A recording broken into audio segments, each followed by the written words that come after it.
and we can introduce our first guest of Saddle Up today, Mr. Mark Sutherland. How are you, my friend? I'm doing very well, thank you. In the last few years, I've had pretty competitive stampedes. In 09, I made the finals. That was the first year that they had the sudden death showdown for the semifinals, and I qualified. Qualified again in 2010. I had a decent year, you know, not the year I wanted, but I didn't make the finals, which was disappointing because my dad and my uncle both made the finals, and you know, that would have been awesome to be in there with them.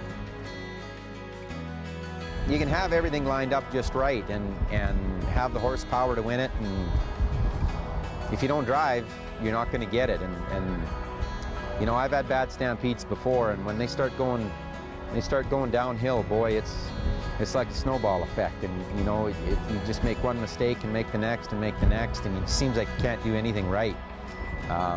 So it's important for me to get off on a good start, and then you know, start off in first and improve your position from there, I guess, is the goal. But the problem is there's probably 35 other guys with that idea.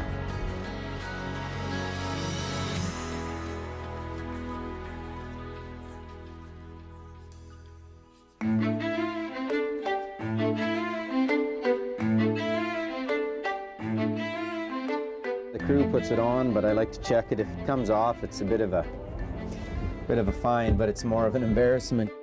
I spent some time at the Shaw studio this morning. That was after I did about an hour and a half worth of chores. Ended up laying down, watching a little TV, had a quick afternoon cat nap, and now we're gonna race horses, I guess. Well, you know, this is night one of the Stampede, and tonight I come off of barrel one, so you know, I'm going to get the rail. If someone turns faster than me, they may be ahead of me, but I'll still have the rail. So, you know, it'll be a good, you know, it'll be a short trip for the horses, and you know, if they start and work good, we should be, well, you know, we should be day money. If they don't and something happens, maybe we'll be second or third. It's a 10-day show, and you need to be steady and strong and fast when you need to be fast.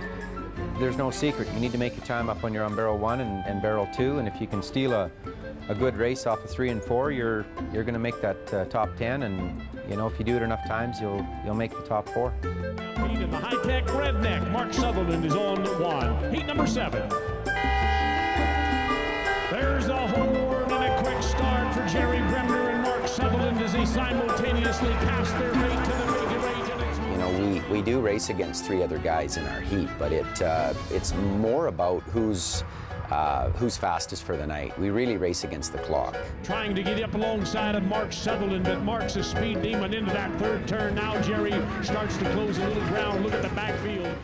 You know, I had a great run. I guess the horses worked well. I made a bit of a, you know, maybe a tiny driving error, and you know, it's early. It's early in the show. I'm not too worried about it. It's just that every step counts out there, because you know, it will come down to hundredths of a second to decide, you know, who makes it into the $100,000 dash.